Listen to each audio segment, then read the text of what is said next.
Welcome to another episode of Bleachers and Boards, brought to you by the Hoop Heads podcast. I am Marlon Guild, and of course, I got my co-host with me, Matt Collier. Matt, what's going on, brother? Doing good, Coach. How are you today? Well, lovely. Good. Glad to hear that. Great, man. I'm happy for this one, right? Because we actually went down 95 the turnpike a little bit, right? So right on the 76. Yeah.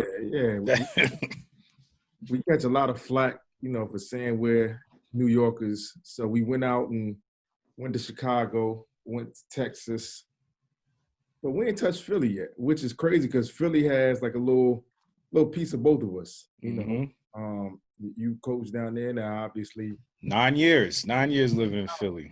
Loved it. I loved it. So are you like I don't want to say Pennsylvanian because, people from Philly don't say they're from Pennsylvania. Are you a Philadelphian? I mean, I only lived there. I only lived in the city. When I was first at Drexel, I lived right downtown on 21st Street. And then when and I spent a little bit of time, like I think on 36th Street. Yeah, I was over there for a little bit. And then when I moved back, I was in East Falls. So I've never not lived in Philly. So I would have to say I'm not from Philly, but I did live in Philadelphia. So okay. I don't know about the Pennsylvania part either. Well, we went to Philly, man, and we got Mike Jordan of Philly. A legend. And actually the Mike Jordan of Philly. Most important one. Yeah, exactly. Drexel assistant coach, Mike Jordan. Mike, appreciate you coming on, man. Hey, man, thanks for having me. I appreciate the opportunity to get on this podcast. I don't get too many opportunities, so I'm trying to take full advantage of this one. Hey, listen, I'm going to say this. When I told my son that we're doing a podcast with Mike Jordan, he asked me to go get an autograph. And I was because I'm getting on there with Mike Jordan, you don't need no autograph, man. But I'll tell him that you said what's up. So my son said, that way he won't be disappointed when he find out it was the shorter version. Don't sell yourself short. Man. You had a hell of a career, hell of a college career, hell of a pro career. You did your thing. Thank you, sir. I appreciate that. Yeah. And like Matt said, I'm a piggyback off that. Please do not sell yourself short, because I'm going to say, me being a New Yorker, we heard about Mike Jordan, and what the difference was. Everybody thought Michael Jordan, but nah, you are Mike Jordan. Right? So, that was big. We don't know or knew who you were. So to have you on here, man, is an honor. Absolutely. Thanks, man. I appreciate it. The time, man. But, if you don't mind, tell the people a little bit about yourself, man. Born and raised in Philadelphia. I'm the oldest of 7. Oh, wow. I didn't know that. Okay. Yeah. So, not much. I mean, I'm a hoop head. You know what I mean? I love basketball. It probably changed my life, probably saved my life. I got the opportunity, when I was younger, I was a football player. And then my guy, Eric Worley, had, introduced me to basketball. I wasn't very good, but I fell in love with it. And I wanted to get better and be, a really good player. So I just worked and continued to work. And it opened up a lot of doors for me. Like you said, I got the chance to go to a prestigious private school in the suburbs of Philadelphia, which, helped me get to the University of Pennsylvania, which then, opened doors, for me to get an opportunity to play professionally overseas for 11 years. And then, I started my coaching job working for my college teammate / roommate, Matt Lango up at Colgate University. So again, I'm blessed to have been able to use this game to get me where I am today. That's awesome. And so when you started your coaching career with college basketball with Matt Lango up at Colgate, obviously you guys had a lot of success up at Colgate. Did a tremendous job up there. But what I'd like to know is your role as an assistant coach. Since you've been in your career, what do you think makes Mike Jordan more than just a recruiter?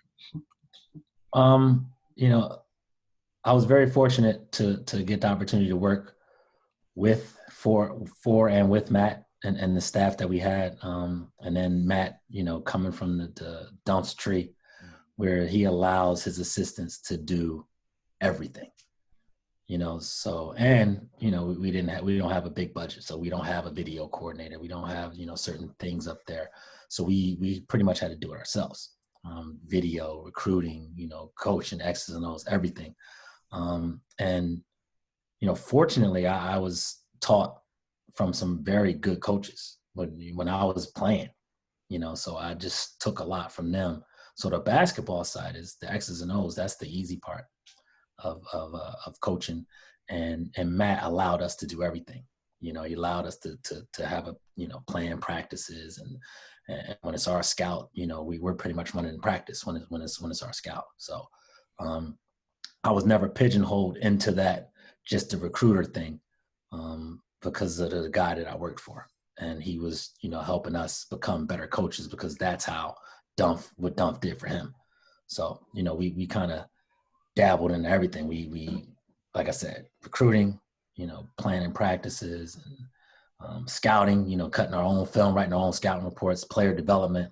You know, we everybody on staff is doing everything. Yeah. No, that's awesome. And I had a similar experience actually working with Coach Jackson. I know who you know well from your days at Penn.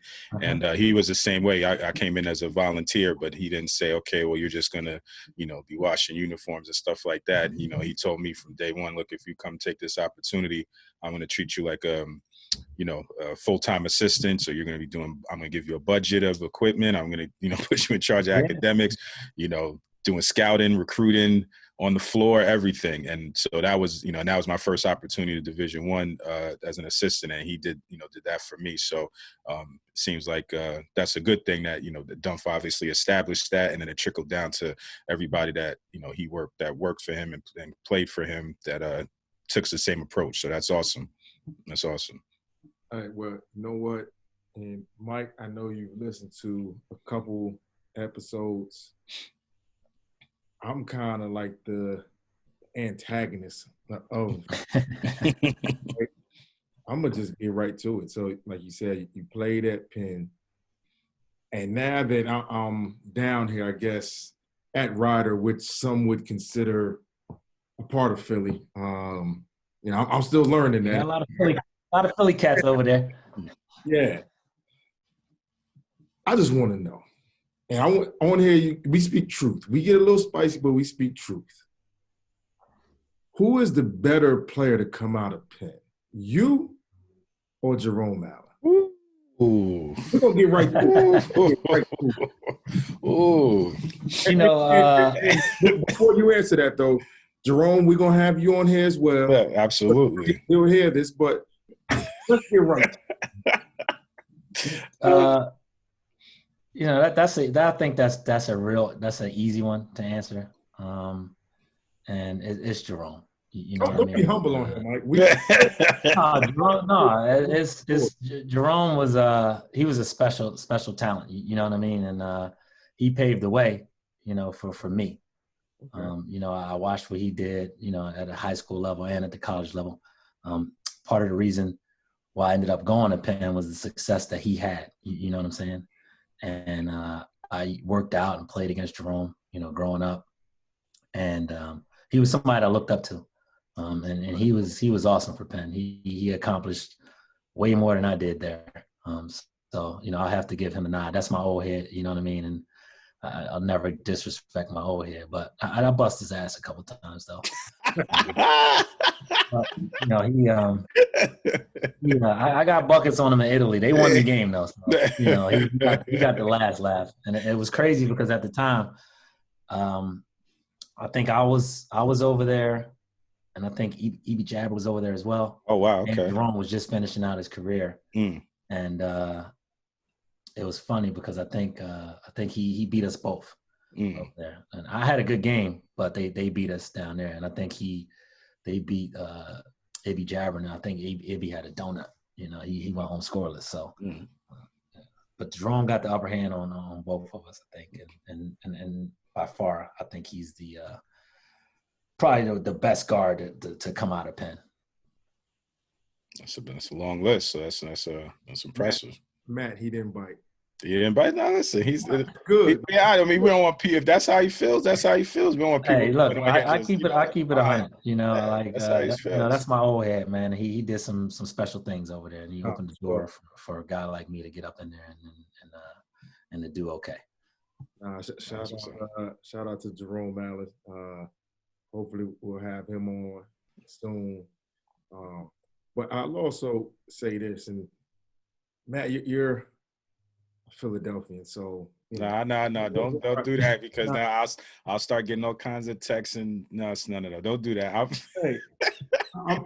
I lived there for 9 years. I loved it, but I'm not claiming Philly. Hey, they don't claim me, which is cool. That's fine. The Philly terminology I've learned during this pandemic, and then from having Philly guys on our team here at Ryder, I could write a dictionary. You know, it's strong. So I've heard bull, I've heard John, I've heard the one I'm hearing that, and Mike just said old head. Matt, you know, we don't say that in New York. Nah. We don't say old head. Now listen, Philly has their own language, that's for sure. They do. They have their own language. There's no question about that. Yo, Philadelphia does them. They don't really care about what anybody else is doing. They do them.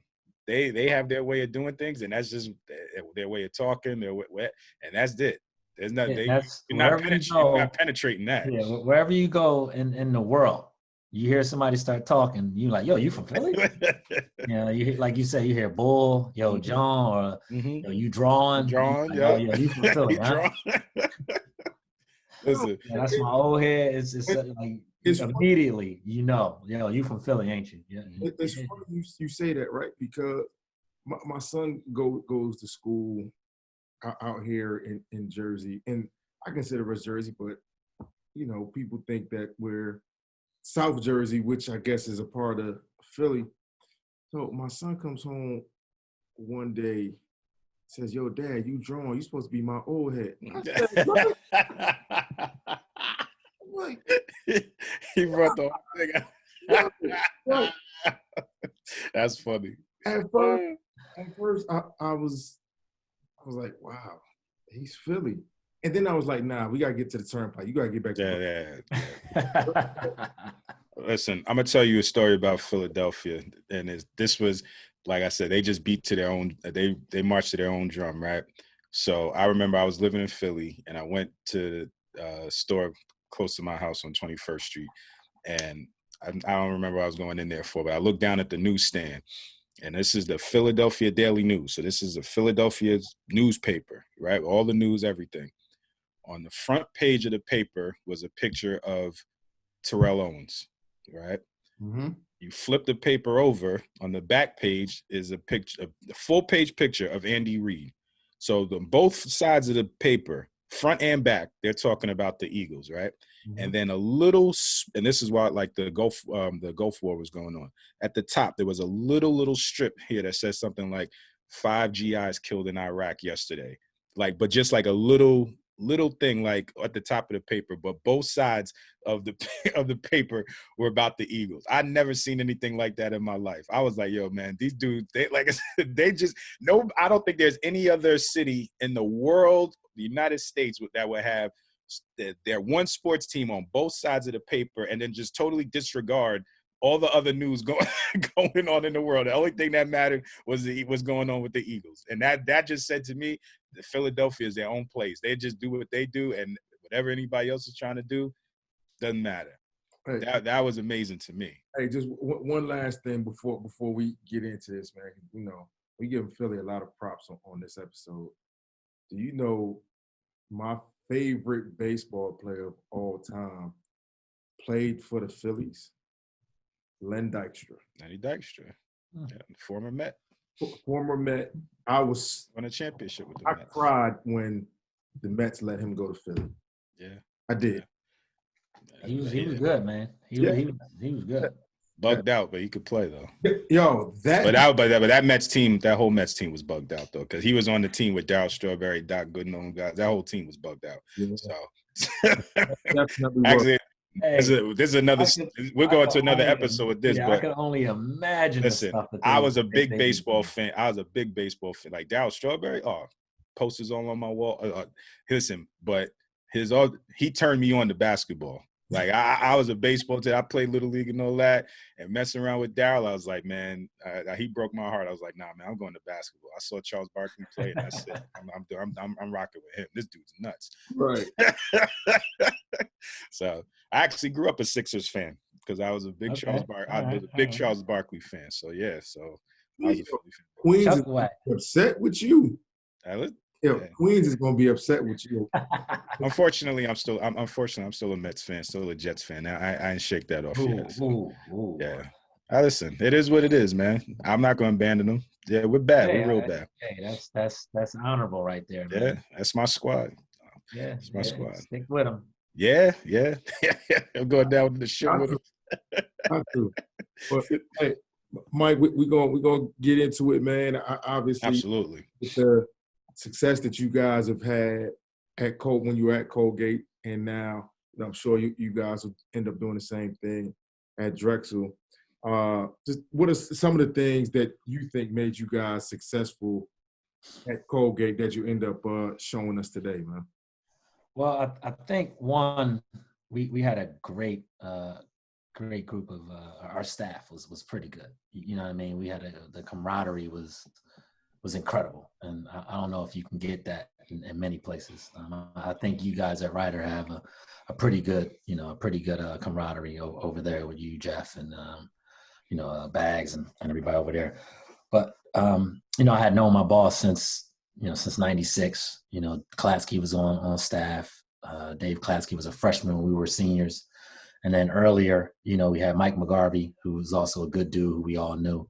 So we got along well. It was just a well-oiled machine, whereas we would come in and bounce things off each other. And we kind of made this hybrid thing where everybody had input on what was going on. And then when Garv left, we got a former player to get in that spot, Pat Moore. And then we hired Pat Stasiak, who actually sent me the clips today that I'm going to go over. But we all have the same ideas pretty much. We all believe that it's a player's game, and we have to teach them how to play, and give them the options, and then let them decide. Because at the end of the day, we can't go out there and put the ball in the hole. We can't make the pass for them. So a big thing about us was getting kids to buy in and that wanted to be at Colgate, because Colgate's not for everybody. It's in the middle of nowhere, but it's also in the middle of nowhere, which is great. So we had to get some players that wanted to be there and that were willing to be coached. And I think we did a good job at that, finding the right players that fit for what we were trying to do. And at the end of the day, we got some good players that went out and executed the stuff that we were trying to do. So a lot of it goes to the players that we were able to get to come there and play for us. Got it. Well, you don't mind, man. The floor is yours. Share your screen and. All right, here we go. Share screen. All right, so as I said, when I got up to Colgate, Matt knows me, so he trusted me, and we kind of came up with our transition. So basically, our drag is just basically a dribble down ball screen. We got different wrinkles right here. There was a wrinkle where actually Rap was 25, was supposed to flare Will after he screened, and it ended up working anyway. You know what I mean? And that was just all a read, but he was supposed to flare Will, and he forgot. So here it is now. He come over. This is the throwback to throw it in the post to let Rap, who was pretty good down there, play one-on-one. So now this was the first clip was at the 4 and the 5. It just ended up being 4 and the 5 is a double drag, and then this one is a single drag with the 5. This is a single drag right here. Yep, single drag, throwback. You know, our terminology was naked ball screen or loaded ball screen, meaning the corner was naked or loaded. Somebody was in the corner. Right. So what we did was we said we wanted to go loaded drag, throwback, throw in. And that's when we got wrapped on the post. And then, you know, probably should have swung that one a little bit quicker than he did. And then, you know, Nelly just makes a good play. Again, good player, makes a great play. Now this action right here is something that I brought up to Colgate because I ran this one of my teams in Europe. Okay. And I thought we had the personnel that could do it. And again, it's a ball screen motion. And that was just a quick clip of it right there. I'll rewind that one for you right there. That was just a quick clip. So we come down. Is that a 1-4 pass? 1-4 pass? Yeah, 1 or 5. Whoever's trailing the play. And now we're 5 out through right now. You know what I mean? So there's normally what will be 4 out, we're 1 in, but this time we're 5 out because we got 5 guys that could stretch the floor and everybody can make a shot. So we wanted to spread these guys out and try to get them to chase us around a little bit. So once we reverse it, now there are plenty of options for the Rap who has the ball for the 5 man to do. In this instance, he takes it at the 2-guard side, and the first guy, he has the option to come over the top or cut back door. Most of the time, we want him to cut, early in the possession to cut. If teams scout us, then obviously, again, you're the player. You make the right decision, and we'll live with it. So Tucker, 15 cuts hard, draws 2. We get a wide open look for Nelly. Make or miss, we're telling our guys that's great offense. Whether that goes in or not, you run offense to get a great shot. And we're not going to get a better shot than Nelly right there wide open. So here it is again. And now Will decides to screen down so Tucker can come off the DHO with a pin down. And on the other side, we want to cut. As you see, that's Jordan Burns on the other side. Sorry, I went that back a little bit too far. So as we come down again, and this is, all reads. Will decides to get in the way. Tucker turns the corner. We send, that top guy on the other side cuts to try to occupy the defense. And Nelly was wide open again. But, again, Tucker drove in, kicked it out. Again, one of our best players getting a shot that he's made multiple times. Now, you can also just throw it to the corner, cut through, stay on the same side or exchange the other side. And there's again, Tucker made a read. His guy was overplaying, went backwards. And that was our 5 man right there who could shoot the 3.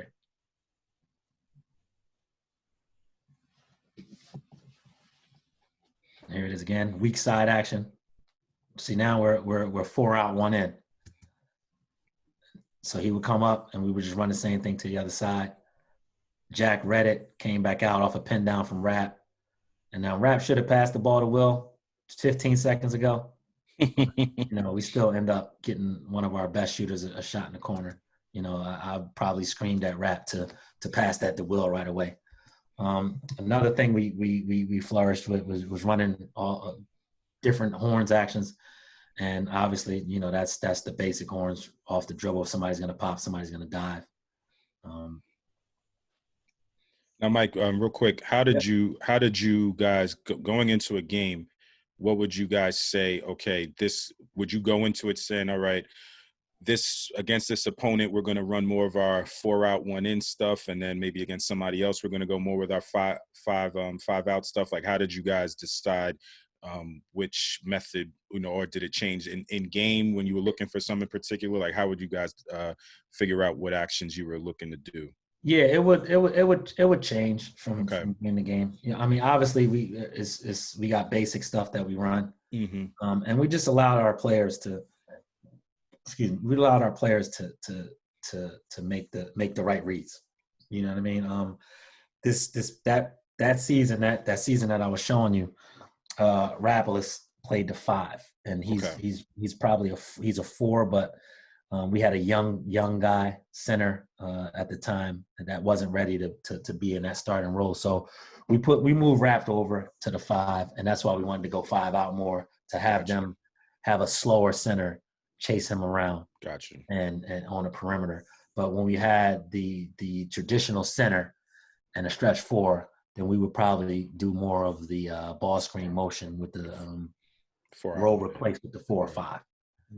Gotcha. So now here's horns. We call this horns away, where we want to get a pin down, a double pin down, and a DHO to have Will come off, turn that corner, and obviously we didn't execute this great, because the guy got underneath, and then we got our shooter in the corner. So, what are you going to do? And then Will just makes a basketball play. We worked on that move a lot, in the off season and during the year. Now here it is again. They go away. Tucker reads it, stops behind, and gets a shot. And for a guy like him, that's a great look because he can really shoot the ball. But and obviously that guy with the ball can go the other direction if he wants to go to that naked side. Yep. Away and strong. Obviously strong as you chase the ball. So here's our strong action right there. And there's a run at. And now these two guards are going to make a read. And we give them the options, but the defense ultimately tells you what to do. And again, it's all about the players. And Jordan Burns just makes a good play right here. He makes a great play. And then, there's some things that with the footwork, we teach our guys to pivot because we knew that this game they were going to chase Jordan over top. So, we've been doing this for years. You pivot, get in the way, throw him an easy bucket down there. You know what I'm saying? And that's just footwork that guy, had worked on. And here's another read that they make. We knew that they were going to do that. All right, let's get them the other side. You know what I'm saying? So it's the same play. We just hit the different post. And then another action that we will put in, is here when we feel as though our 4-man has an advantage. We go horns 45 where we hit the 4-man and it's like kind of an ISO. 5-man just cuts out and now let our 4 go 1-on-1, get down the lane. And that guy was a walk-on actually, who helped us a lot. So, we put in some sets, we put in some actions, but we give our guys a lot of options. And then, what Jadakiss probably said it, when he said options are a beautiful thing, or it might have been Styles P or somebody. But, options are a beautiful thing. And at the end of the day, I think you got to teach guys how to play so that they can make the decisions because the defense ultimately tells you what to do. So we try to teach them how to read and react, and take what the defense gives you because the defense always tell you what to do. You know what I mean? There's not a lot of great defenders are around anymore. Some guys are scared to play defense. You know what I mean? Because they don't want to end up on somebody's Instagram highlight tape. That when we was playing, it ain't bother me. You're just gonna have to cross me 100 times. You know what I'm saying? So it's a little bit different, and the defense will break down, and you'll get whatever you want. So there's no need to force the action, and just take what they give you.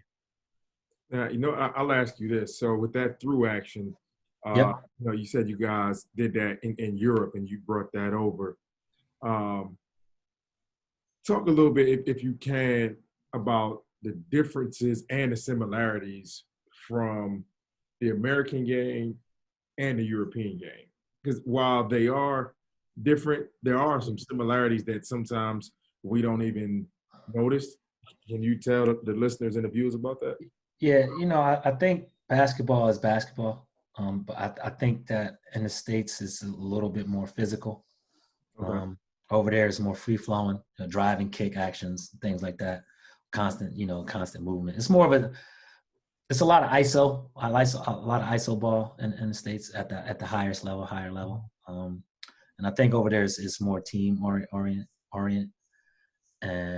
But basketball is basketball. But what I learned over there was, drive and kick and skills. A lot of those guys are more, they're skilled. A lot of their bigs are skilled.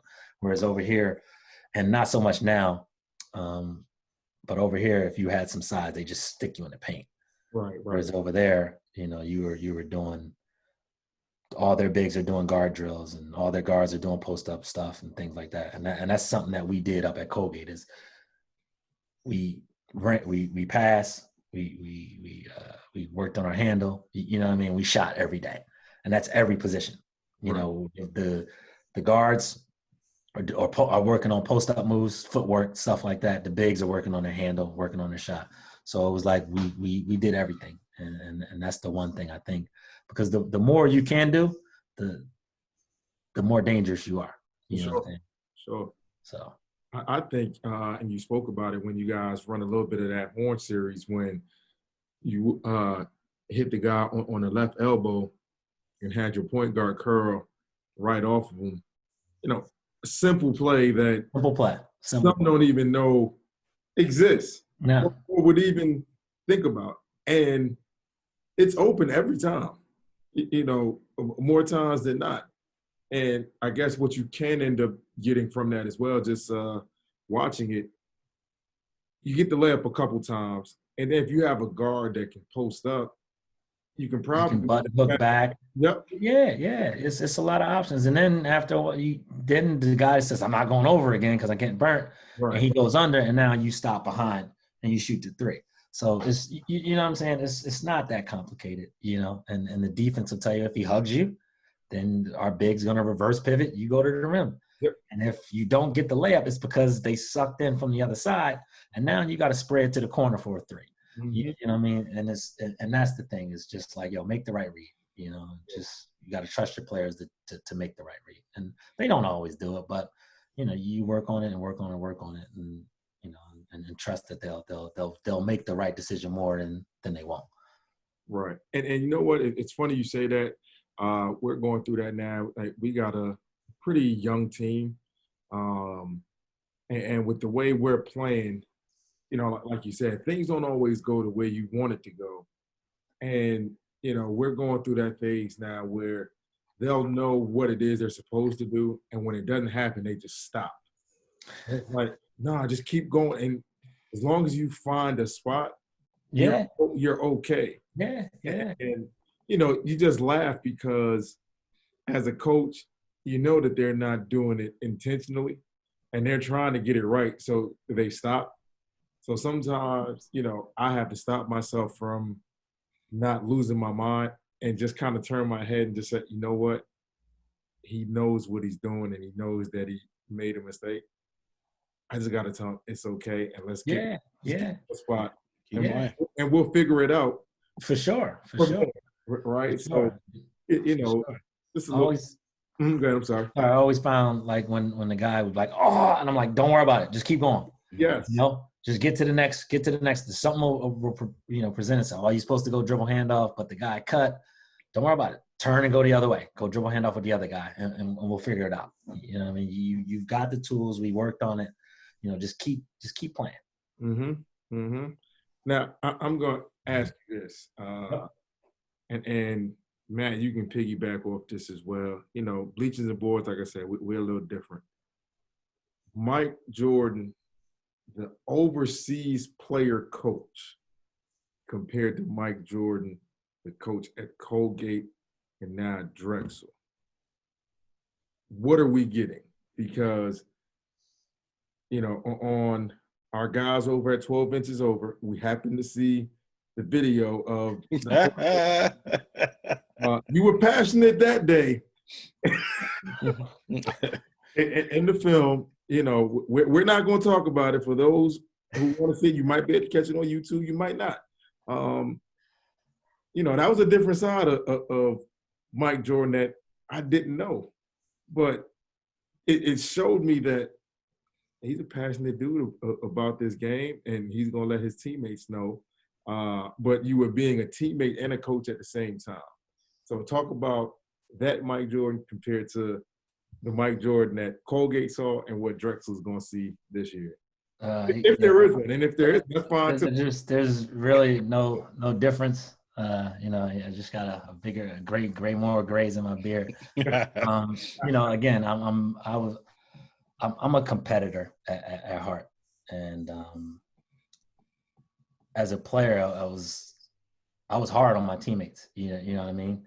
Because I wanted to win so badly, and I wouldn't allow any of my teammates to slack off. Like, if I'm out here, you out here with me. You know what I mean? And for me, not to compete and play as hard as you can. You might not always be the best, you know, shooter. You know, you might not always have the best team, but you can always go out and compete. You know what I mean? And you got to compete at the end of the day. And that clip that you saw, I was injured at the time. I had pulled my hamstring and I wasn't playing. And I'm watching the game and we just had no fight. Mm-hmm. You know what I mean? We had no fight and we was down maybe like 25-30 at the half. Mm. And I just lost it because I was just like, yo, y'all, this is embarrassing. You know, for us to be like the guys on the other team was laughing and you know what I mean? I'm like, yo, we might lose, but we got to go down swinging and we got to fight. You know, if you got to tackle somebody and the rest of the clip, I think I said, you're like, yo, you got to tackle somebody, you got to tackle somebody because they out there laughing at us, dog. And this don't sit well with me. You know what I'm saying? So I'm very passionate about the game. I scream, I yell. Yeah, I'm the biggest cheerleader when on the side. You know what I mean? But my biggest thing is, you know, I keep it 100. Mm-hmm. If you're playing well, you're doing what you're supposed to do, I'll be the first person to tell you. But when you out there bullshitting, I'm gonna be the first person to tell you, and you might not like it. You know what I'm saying? You might not like how it come out. But I always tell them, like, listen to what I'm saying, not how I'm saying it, because again, in the mix, it's you know what I'm saying? It's real aggressive. Right. You know? So just take the message and not how I say it, and you know, everything will be all right. And it's not always gonna be love, you know. Like I told the guys, I said, look, there's gonna be days you gonna be like, man, I hate this ball. You know, damn, here he come again. You know what I'm saying? But at the end of the day, you know, I'm trying to push you to be the best that you can be. You know, the best basketball player, the best person you could be. So, yeah, they say I'm a little crazy. You know, it's debatable. You know what I mean? It's debatable. But I think that's what made me a good player was that, you know, I just played so hard and I was aggressive. You know what I'm saying? And that's how I am as a coach. You know, I'm gonna push you to be the best you could possibly be. Right. And now I heard you mention this, and I'm gonna throw this out there for you to answer. Matt, I want you to chime in, and then I'm gonna give my answer. Styles or Jada? See, I'm gonna go with Styles. For me, it's Styles. Styles is like just grimy. You know what I mean? Like, and I used to listen to Holiday before the games. You know what I mean? It had me ready to, like, Holiday. I start throwing a Holiday, dog, and it had me ready to go stab somebody. You know what I mean? So, you know, I throw that on before the game. It's like, yo, we in the MMA circle. It's time to go. You know what I mean? That's a cut right there. That's a cut right there. That Holiday is grimy. So, you know, that joint, again, I just tell my players, like, yo, this joint right here used to have me ready to stab somebody out here on the court. You know what I'm saying? So. Hey, and for the listeners and viewers, he just talking about on the court. Yeah, I'm just talking about on the court. On the court. I'm very nice guy off the court. Figuratively speaking. Figuratively speaking. Once I step between the lines, I'm a different animal. You know what I mean? Man, off the court, I'm cool. Oh yeah.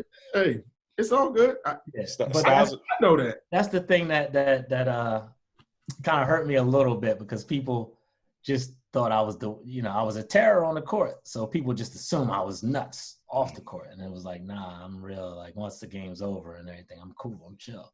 But once I step between them lines, you ain't my friend. You ain't my brother. If you ain't got the same jersey on me, you the enemy. Right. You know, no matter where you from. Yeah, we both from Philly, but we in Europe right now, dog, and I got the win.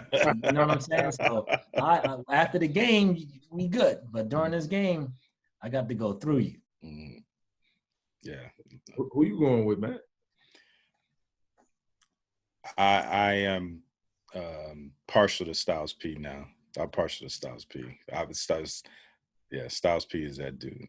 That's a good segue to but you know, so me and Mike both went with Styles P, but mentioning Jada, and this is an old school conversation. When it first happened, who did you think won between Beanie and Jada? Ooh, Birdman hands. That might be a simple, answer, go with the homeboy, Hey, but listen, I'm just kidding. But I gotta ask. Again, you guys been on the 12 inches over. You already know I'm not going against my city. You're not going against Philly. So, I gotta go with Beans, man. You know, I gotta go with Beans. You know what? I'm gonna say this. One, Matt, I'm gonna ask you this before I get to what Mike just said.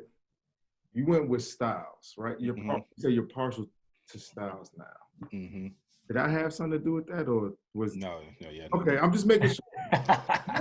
and This guy's unbelievable. Yeah, this might he have something to do with it. No, because I'm 40 years old, man. I'm just because I was the same way, right? From 97 to 2010, maybe 2011, I was all Jada. Mm-hmm. And then Styles just had like the switch came on, and it was like, yo, he's nice. Yeah. He turned it up. Right? Turned it up. So, and it's funny because Uncle Jeff and I, shout out to Jeff Arnold, we were talking about this the other day. I actually played the clip for him, Matt, about the Benjamins record. Mm-hmm. How Missy came up with the record, and she pretty much told Styles he was whack. Mm-hmm. Can't be on this. Can't be on it. Right? And I'm like, now he'll probably be the best artist on that record with the way he's flowing right now. Yeah, I mean, for me, when I was, when the Locks first came out, everybody was, Jada. So I had to be the contrarian, you know what I mean? And I said, Jada's good. I like Jada. But actually, I thought Sheek Louch was the best when they first came out. Not the best, but he was my favorite, I would say. I can't say he was the best. He was pushed at the forefront. Yeah, he was my favorite. Jada, everybody liked Jada. And then over time, Styles P kind of, he pulled the tortoise in the hair type of, where he just took off, and then he replaced, all respect to Jada. I buy his albums and listen to his music, fantastic freestyles, and all. He's awesome, but like I said, I had to try to be different, and so first it was Sheek Louch, and then now it would be Styles P. Just admit you just like the Locks in general because you went. Oh, yes, I do. Yes, I do. Great group. I do. Now I'm going to piggyback off what Mike said. How much did you guys enjoy that battle, right? The Locks, and it wasn't even really Locks. It was just Jada. Well, they kind of all jumped in it, but state property versus the Locks. Yeah. And you know what's crazy? Like, I kind of think what really started all that was the Nas Bleak record. And everybody kind of just trickled in, like Jay said what he said at Nas. And then all of a sudden, Jada and the Locks had beef with Siegel and state property. But, and I know I'm not the only one, I want to get you guys' opinion. Remember when you could get probably Siegel's diss record on a Clue tape, but then, or I'm going the other way, I'm sorry. You could get Jada's diss record on a Clue tape, but then you had to go get Beans' response on like K-Slay or Cosmic Kev. And you could never get them on the same mixtape. So I always wondered, like, yo, did they conspire to do this for us to just spend money as consumers? And I'm just throwing it out there. I don't think that was the case, but it was good times though. Oh, no question. Good times because you had everybody at their peak trying to prove that they were the best. It was about competition. It was just, like we talk about the similarities, kind of talk about what Mike was talking about, just competing on the floor. It was that same type of energy where everybody was trying to prove that they were the best. And that was, it wasn't about money. It wasn't about, any of that other stuff. It was about bragging rights. It was about who was better than who and who came the strongest with the verses and that level of competition that made it, that made it fun. Yeah, That made I it think fun. Those guys had a mutual respect for each other too. Oh so yeah, they kept it to the music. You know what I'm saying? Yeah, absolutely. Although I will say, and I cannot find this to save my life now. Beans had a freestyle over the Takeover beat. And it was like at a concert or something. And it was on a K-Slate mixtape, right? And then Jada responded, and all I heard at the end was excellence. I said, oh yeah, I'm going with you on that one. Being you my man, but it was just the way he spit that excellence. I was like, wow. But that's when, for me and Matt, I think we're both in the same boat with this. Mike, I'd love to get your thoughts. That's when like hip hop was hip hop. I thought, right? Because it was on, and we're gonna show our age here. That's when they kept it on wax. And Mike, I think you said that. They kept it on wax. There was a respect, and everybody went home. And now that we're older, you know, you see these guys together on social media platforms and pictures, and you know, it was just like, wow, like, you know, it's like that brown sugar moment. Yo, this is when I fell in love with hip hop, you know, kind of thing. And that's just me speaking, but and Matt, I think you might share the same thing. But I'm gonna just ask this question to you, Mike. What made you fall in love with hip hop? Huh? Man, I would say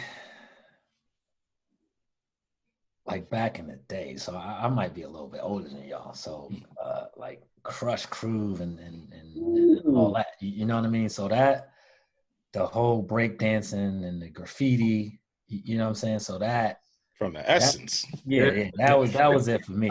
You know what I mean? I got my first cassette tape and all that. Like, you know, because my uncle used to play records around the house, you know, all the time. Obviously the Sugar Hill Gang, you know, that joint used to be on all the time, you know, on the records, you know what I mean? And so then I started, you know, B Street, breaking all that stuff, and you know, that was the culture, and the music behind that was great. And, you know, Run DMC, you know, LL Cool J. So all that is what you got mean all the guys from Queens, right? Yeah. Mike, don't do this, Mike. No. He's good. He's good. He's good. You know, Crush Crew. He's good. He's good. Let him run. I gotta get. Oh, you mean Russell Simmons from Queens that started? Yeah, I gotta get you your props. You know, like I said, I'm gonna keep the beam. But you know, like no, we're gonna get to the, you know, Schoolie B, you know, Schoolie B and those guys, you know, PSK, Gucci, about that time, you know what I'm saying? So Mike, you've listened to the episode. Look, man, Crush Groove was a classic. It just is what it is. Listen, I don't know why you have to go again, Marl. It just is what it is. Crush Groove, that's probably what got me started into you know, into the hip hop and stuff was that Crush Groove, that movie and that movement. Yeah. So you mentioned some, you know, the Schoolie D and the PSK, those, you know, you know. legends. So you obviously go way back with it, right? All the way from the beginning, from the essence, like we talked about. So you have a full view of the spectrum. All right. So I'm just going to flat out. Best rapper ever from Philly. From that time until present day. Ooh. I know who I'm picking, but I'm going to defer to you. The best rapper from Philly.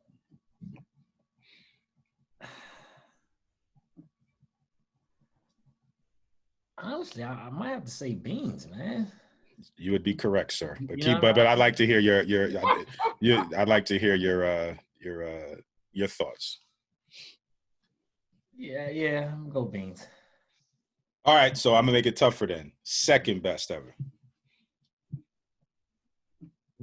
As far as like lyrics or however, you're a hip hop historian. If you want to talk about like famous, then obviously it's could probably be like Will Smith. Will Smith. Okay, yeah. But now I'm saying, okay, so I'll throw some names out there. So right now, you know, probably you got Meek, you know, which by the way, and I'm going to ask your opinion on this before we keep started because I don't want to forget this. As an outsider, I lived in Philly for 9 years, but as an outsider, I've seen something that I think has happened. That the official Philadelphia hype song is no longer the theme from Rocky, and it has been right, but that it has been replaced by Dreams and Nightmares. Is that true? I would say facts. You throw that John on, For everybody, everybody knows it. Doesn't matter where you're. Part, it's not just Philly. You know, what I mean, you put that joint on anywhere, and cats. But that was like a thing, right? Like when you saw a Philly, like a sporting event or something, Philly going on, you play the Rocky theme. Everybody goes crazy, right? But then, like over the last few years, I've been noticing a trend that it's been replaced by, but I don't, I can't make that call because I think so, especially when the Eagles was playing it when they were that run. You know what I mean? I think that just catapulted that John into into where it is. Yeah. So would he be considered best? So we got Freeway, we got some other we got some other guys who who. I would probably say like Meek. He's probably, he's done well for himself. You know what I'm saying? Absolutely. He's not one of my favorite artists. Okay. But what I mean, I listen to a lot of his stuff. It's just yelling all the time. is a little too much, but I like his stuff. I think he's a phenomenal talent. Just in doses for me. I'm older, you know what I mean? I feel you. And doses for me. But when I'm out there running the miles, I throw that meat on in a heartbeat to get me, and I start going. But if you're really trying to listen to something, you're gonna Seagull, Desert Eagle. Yeah. Yeah, I'm right there with you, buddy. Right there with you. Now, can I interject? Sure. And I'm not going against Seagull at all. Truth album is probably one of the best debut albums I've heard, right? I'm going to say this, and I'm going to follow it up with another question for you, Mike. Okay. I really thought young Chris had a chance. You know what? Chris was good, man. And the whole like stole his style, his flow, you know what I mean? I thought young Chris had a chance to be that dude. Young guns. Yeah, man, and just I like the state property. You know what I mean? And my man Ryan Press and Chad West did it. Chad did a bunch of tracks on that album. So just them being involved with that, got me to listen to it, and I was like, "Yo, they got some bangers on this album. That State Property Chain Gang Jones was a banger." You know what I'm saying? It was. And just those my guys having their hands on that. That got me into liking those guys. I really thought he was going to be the one. I really thought he would have surpassed Seagull. Now, obviously, being in a group is tougher because you got to share every record. And I know we would consider Beans part of State Property, but, he also had his solo record, right? Yeah. But, man, like, I still go back to, and Mike, I'm sure you heard it, Matt, I know you heard it. When they went up to Hot 97 in New York. Of course. That was legendary. I was like, yo, Freeway's cool, because that's when they were like really trying to pump Freeway. Yeah. I'm like, yo, who's the young kid that they keep saying he's only 16? Yeah. Right. So I really thought that he had a chance. And Mike, this is gonna be my last question for you. Did Will Smith or Rakim write Summertime? I need to know. Now, you know what? You're a Philly guy. Here's the thing. I never thought about that until somebody had said. So I don't remember what I was on. I might have been on the podcast. I mean, I might have been on a Zoom, and it was like after hours, and somebody mentioned it, and I was like, "Damn, you know what? That do sound like a Rakim flow." You know what I mean? And I started playing it in my head, and Rakim's cadence and voice, and I'm like, damn, he might have wrote that. So Ben. I actually saw him on the. Rakim said he didn't. Rakim said but he might have signed an NDA too. That's what I say. What I say. Maybe there was an NDA in there that he don't want to violate. Will Smith that check. Look, dog. He's not trying to write that check. I never thought of it until I heard somebody said it. And then I started to think like, damn. And I'm sitting here, it is a cruise slightly transformed. And I'm like, yeah, that's right there. You know what I'm saying? Yeah. So New definition of I summer madness. wouldn't be surprised, man. Yeah. You know what I'm saying? Because, you know, everybody, right? You know, Hove wrote, you know, Still Dre. You know what I'm saying? So Right. it's possible. You know what I mean? And I wouldn't be surprised because it definitely sounds like his flow. Absolutely. Right. Yeah, I agree. Yeah. Oskino was the guy that I went on the Hot 97. I thought he was going to be the one. Yeah, Oskino was he was the one I thought, you know, they like you said, they were pushing Freeway and Young Chris, but when I heard Oskino, I was like, okay, he might have something. He dropped some lines on that Want Me Back song too. My favorite one was Until We Get Rich, we're gonna stay on the mission to buy a crib so big you can't find the kitchen. I was like, oh, okay. I was like, okay. Yeah, he had some stuff, man. Yeah. Want Me Back. He said, ain't nothing about me average, awkward style like Lenny Kravitz. I peeped the whole floor like I'm magic. Ooh. And then he went to no look bullets through your cabbage. Over the beef, I pulled toast. Let's make a sandwich. I was like, oh. Yeah, those are good old days. You know, Philly has some good artists that absolutely that I thought would definitely be bigger than what they were. No question. And again, we all know the politics of the game and how it's played, and it happens over there. It happens in what we do. Mm-hmm. So, yeah, absolutely. Yeah, this was fun. Hey, thanks for having me. I appreciate it, though. This was a good one. This was a good one. Yeah, absolutely. That's what we like to do on here, man. You know, we want guys to come on here and showcase that their coaching skills, but you know, also let your hair down a little bit and let's talk about things we would. You know, let's talk and have a good time, man. You know, so Mike, we definitely appreciate you, you know, coming on, having a good time with us, and you know, showing the stuff that made you guys successful at Colgate. And I know, you know, you'll do the same thing at Drexel. Looking forward to checking you guys out. I know we were trying to play this year. I don't know if, for whatever the reason, didn't happen. 2020, man. Yeah. We're gonna blame it on 2020. But all that being said, man, we wish you nothing but success. Absolutely. Shout out to the Dragons. Hey, man, thanks, man. Much appreciate. I gotta, you know, when everything calms down, sneak over the bridge and come watch y'all practice and steal some things. You know what I mean?